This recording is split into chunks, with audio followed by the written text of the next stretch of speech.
जी, hello दोस्तों, मैं हूँ कमर चीमा। उम्मीद है आप लोग ठीक होंगे। दोस्तों, एक बड़ी डेवलपमेंट है डिप्लोमेसी को अगर देखा जाए, पिछले तकरीबन 5 साल से भारत और चाइना जो है वो मुसलसल लगे हुए थे मामलात को नॉर्मलाइज़ करने में, लेकिन अब इंडिया और चाइना जो हैं एग्री हो गए हैं ऑन पेट्रोलिंग अरेंजमेंट्स और ये जो मिलिट्री स्टैंड ऑफ है इसके रिज़ॉल्व करने के लिए।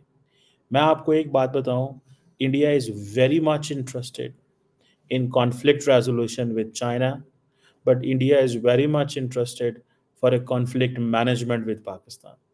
चाइना के साथ वो मसले सॉल्व करना चाहते हैं, पाकिस्तान में वो मसलों को मैनेज करना चाहते हैं। ये है वो बड़ा डिफरेंस। इसीलिए इंडिया ने तकरीबन 25 एक राउंड्स जो हैं वो किए हैं। उसकी एक वजह ये भी हो सकती है कि इंडिया ये समझता है कि पाकिस्तान के साथ तो पिछले 77 साल का मसला है और हमने बहुत दफ़ा कोशिश भी की, बहुत दफ़ा पाकिस्तान ने भी कोशिश की, तो मसले सॉल्व नहीं हुए। तो लिहाज़ा अब सॉल्यूशन की तरफ नहीं जाते, मैनेज की तरफ जाते हैं ताकि इनको थोड़ी मुश्किल में डालें। जबकि चाइना के साथ वो समझते हैं कि इतना बड़ा प्लेयर है कि इसको it's too big to be ignored और उसको इग्नोर भी नहीं किया जा सकता, और अगर ये चीज़ सामने आ गई है तो इसको फटाफट ठीक किया जाए। लेकिन इतना को ठीक किया जाए कि इंडिया की जो रेलेवेंस है वेस्टर्न वर्ल्ड तक रहे।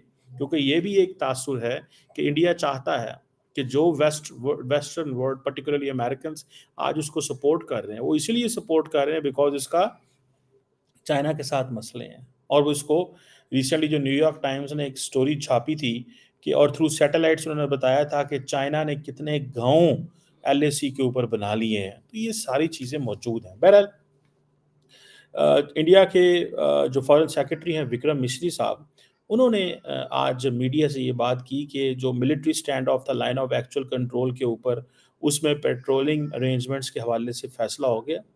गवर्नमेंट ने ये फैसला कर लिया और ये जो पेट्रोलिंग अरेंजमेंट्स हैं ये जो एलएसी है उससे बियॉन्ड तक जाते हैं। जहाँ पे उन एरियाज़ में जहाँ पे ऑलरेडी मिलिट्री जो है वो डिसएंगेजमेंट कर सकें। सो ये आप समझ लें, वो जो इलाके हैं ना डेम चौक एंड डेप्सांग के, वहाँ तक ये मिलिट्री पेट्रोलिंग हो गई। सो ये एक बड़ी डेवलपमेंट है and doctor Jaishankar calls it as a अपनी सक्सेस कहते हैं उसको। गो कि ये सारा कुछ इंडिया के एमईए ने नहीं किया। ये इसमें इंडिया की मिलिट्री डिप्लोमेसी है। लेकिन जयशंकर कहते हैं कि दिस इज़ द रिज़ल्ट और the product of the patience diplomacy. China के साथ आपको सब्र के साथ चीज़ों को करना पड़ता है। आप एब्रप्टली चीज़ों को मैनेज नहीं कर सकते। अब ये जो इंडिया की एमईए ने कोई डिटेल्स नहीं दी कि जो 2020 से पहले की जो स्टेटस को है उससे रिवर्स हुआ है, बफर ज़ोन है जो बड़े रिसेंटली क्रिएट किए गए थे, या पेट्रोलिंग के एंड कि क्या इसका सिलसिला क्या है। लेकिन ये उन्होंने ज़रूर बता दिया है कि ये हो गया। सो इंडिया की सेंस में देखें, when it comes to India's neighbourhood first policy, India की जो नेबरहुड फर्स्ट पॉलिसी है उसके लिए ये इम्पॉर्टेंट चीज़ है। उसकी वजह ये है, देखिए इंडिया की नेबरहुड फर्स्ट पॉलिसी में चाइना उस तरह नहीं आता, लेकिन चाइना के साथ कॉन्फ्लिक्ट रेजोल्यूशन जो है वो ज़रूर आता है बिकॉज इट लीव्स सिग्नल्स। भले मालदीव, श्रीलंका या बांग्लादेश में इश्यूज चल रहे हैं, पाकिस्तान के साथ इश्यूज हैं, लेकिन वो उस नेचर के नहीं है। पाकिस्तान के साथ तो है डिफरेंट चीज़ है, लेकिन इंडिया चाइना के साथ तो उनकी एक डिफरेंट चीज़ थी। सो ये जो विक्रम मिश्री साहब ने ये चीज़ें की हैं, प्राइम मिनिस्टर मोदी जो हैं वो आपको पता है ऑलरेडी रशिया के अंदर लाइकली पॉसिबिलिटी है शी जिनपिंग से मिलेंगे। क्या वजह है कि ना मिलें जब वो पहले भी मिलते रहे हैं। सो ये जो diplomatic and military negotiations over the period of time चल रही थी ना, diplomatic and military negotiations over the period of time चल रही थी ना, इसका क्या मकसद था? इसका एक ही मकसद था कि मुसल्स इवन बड़ी तेज़ी से चीज़ों को वो जो है ना रिज़ॉल्व किया जाए। ठीक है ना जी?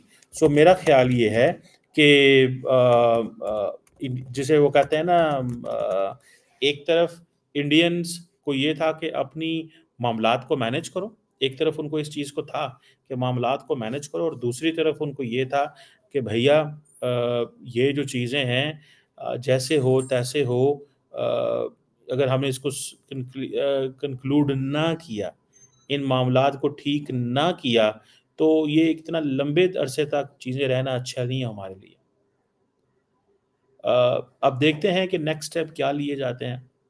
ये जो चाइना इंडिया एग्रीमेंट की जो अनाउंसमेंट है ब्रिक्स पहले समिट से पहले आना, मेरा ख़्याल है चाइनीज़ जो हैं वो अच्छा एक चीज़ और भी आप देखें कि अभी तक चाइनीज़ ने अनाउंसमेंट कोई नहीं की, इंडिया ने अनाउंसमेंट की है। So the news is coming from India, so it means India is more desperate, India is more interested and India is in search of this. मुझे ऐसे कई दफ़ा चाइना को देख के ऐसे भी लगता है कि जितने चाइना के कॉन्फ्लिक्ट हैं, भले वो साउथ चाइना सी में हों, ईस्ट चाइना सी में हों, जापान के साथ हों, मंगोलिया, रशिया, दुनिया के इतने मुल्कों के साथ उनका आई थिंक 13 मुल्कों के साथ उनके पता नहीं बॉर्डर लगते हैं। इतने मुल्कों के साथ बॉर्डर लगते हैं, इतने ज़्यादा इंटरनेशनल बॉर्डर्स में इश्यू है, इंडिया को चाइना को तो फ़र्क ही नहीं पड़ता कि एक आधा कॉन्फ्लिक्ट बढ़ जाए या एक आधा कॉन्फ्लिक्ट कम हो जाए, ठीक है? And then looking their military capability ज़ाहिर-सी बात है हर मुल्क को थोड़ा-सा कॉन्शियसली चीज़ों को देखना पड़ता है। इतना कोई आसान काम नहीं है चाइना के साथ चीज़ों करना। लेकिन ब्रिक्स की मीटिंग से पहले इंडिया की तरफ से बयान आना दैट टेल्स द स्टोरी कि ये दोनों मुल्कों की लीडरशिप की मुलाकात जो है वो होने वाली है। 2020 से पहले 2014 से लेके 20 तक 18 दफ़ा मोदी साहब और शी जिनपिंग मिले। 18 दफ़ा मिले। और उनको शायद ये था कि मोदी साहब को मैं चीज़ें चाइना के साथ मैनेज कर लूँगा। वो जो जादू की जप्पी मोदी साहब डालते थे वो नहीं चली। चाइना भाई एक डिफरेंट प्लेयर है। चाइना बिल्कुल डिफरेंट प्लेयर है, बिल्कुल ही। ठीक है जी, ठीक है जी, बहुत जिसे कहते हैं ना डिफरेंट प्लेयर है, बहुत डिफरेंट प्लेयर है। वो आसान काम नहीं है वो, चाइना से डील करना। डिफ़िकल्ट इस सेंस में है ना बिकॉज़ उनको पता है कि हमें वहाँ पे कोई अकाउंटेबिलिटी तो है नहीं है। उन्होंने को 5 साल के बाद जाके अवाम के सामने तो पेश नहीं होना होता। उनको तो इस चीज़ की कोई फ़िक्र नहीं है कि हमसे क्या पूछेंगे। जो शी जिनपिंग करेंगे, शी जिनपिंग फ़ैसला करेंगे। वो पहले 10 साल उन्होंने रूल किया, 14 से 24 अगले 10 का भी उन्होंने कर लिया, किसी को क्या प्रॉब्लम है? कौन बोल सकता है जी इस हवाले से? कौन उनको कह सकता है कि भाएं तुसी इंज करो ते इंज ना करो not it's not something which other Nations और इवन इंटरनली कैन आस्क कोई उनको पूछ ही नहीं सकता उनसे ये कोई बात ही नहीं कर सकता सो इंडिया कह रहा है कि हम 2020 से पहले चले गए हैं ये वो कहते हैं ये इंडिया की पोजीशन है अगर ये इंडिया की पोजीशन है और तो ये बड़ी इंपॉर्टेंट चीज़ है ये बड़ी उनके लिए बहुत बड़ी एक डेवलपमेंट है भैया उस इस वजह से कि इंडिया को अ, इंडिया को अपने आप को आपको पता है इंडिया ने पाकिस्तान के साथ जो सीज़ फायर किया था, क्यों किया था? आज पाकिस्तान के अंदर कुछ तबके ये समझते हैं that we give a concession to India. हमने इंडिया को कंसेशन दी। किस चीज़ की कंसेशन दी? हमने इंडिया को कंसेशन दी कि भाई साहब आप जो मर्ज़ी तरक्की करनी है तो करें। हम आपकी कोई प्रॉब्लम आपके लिए पैदा नहीं करेंगे और आप हमारे लिए पैदा नहीं करेंगे एलओसी के ऊपर। वरना दोनों की तरफ देखिए जब पाकिस्तान और इंडिया के बॉर्डर के ऊपर या सॉरी एलओसी के ऊपर झगड़े होते थे, लड़ाइयाँ होती थीं, बंदे मरते थे दोनों साइड पे, तो द मैसेज जाता था दुनिया को वो क्या जाता था कि यार वो अ, इंडिया के तो बॉर्डर पे जंग रहती है, पाकिस्तान के साथ भी, चाइना के साथ भी। इंडिया ने जो इंडिया को सूट करता था पाकिस्तान के साथ एलओसी के साथ मामलात को ठीक कर लेना इंडिया के नेशनल इंटरेस्ट में था और आपको पता है पाकिस्तान के अंदर इस पर बड़ा क्रिटिसिज्म हुआ कि आफ्टर 370 35 ईयर वो करने के बाद पाकिस्तान ने मिलिट्री डिप्लोमेसी की और ये चीज़ें ठीक की उस वक्त बाजवा साहब ये चाहते थे कि ये चीज़ें ठीक हो जाए ताकि ये मेरी जान छूटे यार ये क्या इन्होंने तमाशा बनाया हो ये वो कहते थे ये वो कहते थे ठीक है ना जनाब कि भाई हमारी जान छूटे, हम मूव ऑन करें इंडिया के साथ। बिल्कुल वो कहते थे। आज क्या पोज़ीशन क्या है? आज पाकिस्तान के अंदर क्वेश्चन आता है, भई ये आपने क्या किया? आपने इंडिया को फ्री हैंड दे दिया, इंडिया ने आपके साथ किसी और टॉपिक पे बात भी कोई नहीं की। इंडिया ने किसी और टॉपिक पे आपके साथ बात भी नहीं की। एक ही उन्होंने आपसे बात की है। एक ही उन्होंने आपके साथ बात की है, और वो क्या बात है? वो ये वाली कि वो एलओसी कर लो, बाकी कोई ज़रूरत नहीं है। सो पाकिस्तान के अंदर भी एक फ्रस्ट्रेशन है कि भाई हमें क्या मिला इस सारी चीज़ से? इंडिया को तो एडवांटेज हुआ। आज चाइना जो है और इंडिया जो है, उन्होंने working mechanism for consultation and coordination बनाए हुए हैं। इंडिया और पाकिस्तान का क्या है? What incentives, what of India offered us other than this, कि जी आपके साथ वो भी इंडिया के ग्लोबल इमेज ठीक हुआ, इंडिया की फौज कम इंगेज हुई, कश्मीर के ऊपर मामला ठीक हुए। पाकिस्तान जो है उसकी प्रॉब्लम ये था कि पाकिस्तान के पास इतने पैसे भी नहीं थे यार गोले चलाए जाए। This is what we have been hearing ना, यही सुनते थे कि इकोनॉमिक मसले हैं। तो इसीलिए फिर जो जो प्राइम मिनिस्टर मोदी अक्सर टीवी पे आके या जगह जगह जब बात करते तो यही बात करते थे, वो देखो जी ये हमारा मुकाबला करना चले थे, हमने इनके हाथ में कटोरा दे दिया।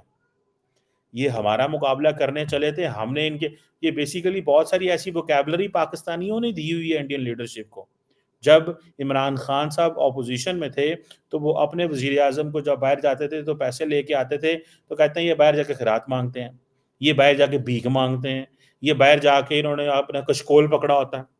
कशकोल एक लफ्ज़ होता था, ठीक है? हमारे यहाँ पे इसको एक बाउल जिसमें आप मांगते हैं उसको कशकोल कहते हैं, ठीक है? उर्दू ज़ुबान में। तो उन्होंने कहा जी कशकोल जो है वो पकड़ा होता है, तो हम कशकोल तोड़ देंगे, हम पैसे नहीं माँगेंगे। इसी वोकैबुलरी को इंडियन लीडरशिप ने बाय किया। उन्होंने कहा यार इन्हें तो क्या मसला है, कशकोल तो भुक्खे मरदे फिरदे ने। उन्होंने कहा क्या करें? उन्होंने कहा भी ठीक है ऐसे करो जो कर रहे हो, इन्हां नूं फड़ के रखो, इनको पकड़ के रखो जैसे ये हैं। सो मुझे जो चीज़ नज़र आ रही है, जो मैंने अंडरस्टैंड किया है कि इंडिया ने बहुत ज़्यादा इंसेंटिव लिया है पाकिस्तान से, इस सेंस में कि उन्होंने अपनी इमेजिंग ठीक कर ली। उनको मौका मिला कि उनकी फ़ौज एंगेज नहीं है, इसीलिए तो उन्होंने अपनी फ़ौज पाकिस्तान के बॉर्डर से उठा के 1 लाख फ़ौज ऑलमोस्ट चाइना के पास भेज दी है। क्योंकि वो समझते हैं पाकिस्तान के साथ तो हमारा मसला ठीक है, क्योंकि वो समझते हैं Pakistan is not going to fight with us, इसने लड़ना क्या हमारे साथ, इसकी तो इकोनॉमिक कंडीशन ठीक नहीं है। और पाकिस्तान क्या है? पाकिस्तान ये कहे कि ठीक है यार ये हम करते हैं तो उसके बाद हालात बेहतर होंगे, हम इंडिया के साथ मज़ीद डायलॉग करें। इंडिया के साथ मज़ीद डायलॉग की करना चाहिए। General Bajwa was ready to bring Nawaz to Prime Minister Modi to Pakistan. अग्गू साड़ा वज़ीर आज़म इमरान खान अकड़ गया, उन्हें कहा मैं इलेक्शन हार जाना है। उसको जो उसके जादूगर थे शाह महमूद कुरैशी साहब, उन्होंने बताया नहीं, नहीं, नहीं, नहीं खान साहब नहीं, ये फ़ौज हमारा वोट बैंक तबाह कर देगी। जिस फौज की मदद से पावर में आए थे उसी के ऊपर बातें करना शुरू कर दी कि जनाब ये हमारा वोट बैंक तबाह कर देगी। शीरी मजारी, शेख रशीद, ये तो सारे हॉक थे। ये तो चाहते ही नहीं थे कि इंडिया के साथ हालात ठीक हों। इंडिया का मूव ऑन करना चाहते हैं। तो हमने वो माहौल ही नहीं पैदा होना दिया कि इंडिया के साथ चीज़ें बेहतर करें। मुझे कभी-कभी ये समझ नहीं आती है पाकिस्तान ने इंडिया को ब्लेम करना है कि अपने आप को ब्लेम करना है कि हम इंडिया के साथ मामलात को ठीक नहीं कर सके। किसको ब्लेम करना चाहिए? कई दफ़ा तो हमें ये पता चलता है कि हमारे लीडर अपने वोट बैंक पॉलिटिक्स में इतने फंसे हुए थे कि उनको ये था कि इंडिया के साथ चीज़ें ठीक करने की ज़रूरत ही कोई नहीं है, वरना हम मारे जाएंगे। सो मुझे ऐसे लगता है कि जिसे कहते हैं ना अ, अ, ठीक है जी, ये चीज़ें हैं। आज देखें, आज आज इंडिया चाइना के मसले ठीक हो गए हैं, उसकी वजह ये है they consider China serious player. हमारी सीरियसनेस पता नहीं कितने गई है। हमारा ये है कि देखें, आज इंडिया के जो फ़ौजी हैं ना, ठीक है जी, वो जिन इलाकों में पेट्रोलिंग नहीं कर सकते थे ना, जहाँ पे चाइनीज़ प्रेज़ेंस मौजूद थी या बफर ज़ोन थे, जो उस वक़्त डिसएंगेजमेंट में क्रिएट किए गए, आज इंडियन फ़ौजी दोबारा उस इलाके को रीगेन कर लेंगे। लेकिन देखें, even when it comes to the military, when it comes to the on ground situation, किसी को पता नहीं है कि चाइनीज़ कितने अंदर हैं, इंडियंस कितने पीछे हैं, या इंडियंस कितने अंदर हैं या चाइनीज़ कितने पीछे हैं। Nobody nose the story. जो हमें पता चलता है वो यही पता चलता है कि इंडियन चाइनीज़ जो हैं दे वर इनसाइड इंडियन टेरिटरी। अब ये जो डिसएंगेजमेंट है, मेरा ख्याल है कि एक क्वेश्चन आता है वैसे, why India would like why sorry China would like this disengagement? एक सवाल पैदा होता है ना, चाइना क्यों ये डिसएंगेजमेंट चाहता है? एक जस्ट एक पॉइंट है, चाइना क्यों ये डिसएंगेजमेंट चाहता है? एक सवाल है। इंडिया को तो चलो ठीक है, ज़रूरी है, वो उसको ये कॉन्फ्लिक्ट को रिज़ॉल्व करना है। चाइना क्यों चाहता है? एक क्वेश्चन है ना। फॉर एग्ज़ाम्पल चाइना के ऊपर भी तो प्रेशर है कि the more forums like Quad are created, the more China may be engaged further कि उसको अपनी प्रेपरेशंस करनी पड़ेंगी. एक्सरसाइज लाइक मालाबार, ऑकस जैसे प्लेटफॉर्म बनेंगे. अभी तो ये 3 साल तो देखें अमेरिकन इंगेज हो गए वहां पे मिडल ईस्ट में एंड यूक्रेन में. अगले 4 साल की क्या पोजीशन है? इन केस अमेरिकन डिसंगेज होते हैं, ठीक है, अगर तो ट्रंप आता है तो फिर तो हर तरफ से डिसंगेजमेंट है. They are not going to pay attention to the Indo Pacific. एक शायद इंडिया की अमेरिकन मिलिट्री कोशिश करेगी ट्रंप को मोबिलाइज करने पे, लेकिन प्रॉब्लम यह है कि Trump is not good enough to give money to the Pentagon. एक ये प्रॉब्लम है. दूसरा ये है कि वो ट्रंप जो हो सकता है वो नेतन्याहू को भी कहे यार अपना खर्चा आप कर, जंग तू अपनी कर, बाकी हम तुम्हारे साथ हैं, हमें पैसे दो इनके. वो तो इसी तरह के बंदा है ना ट्रंप. वो तो कहता है कि ज़ेलेंस्की सेल्समैन है ना, कॉल ज़ेलेंस्की सेल्समैन.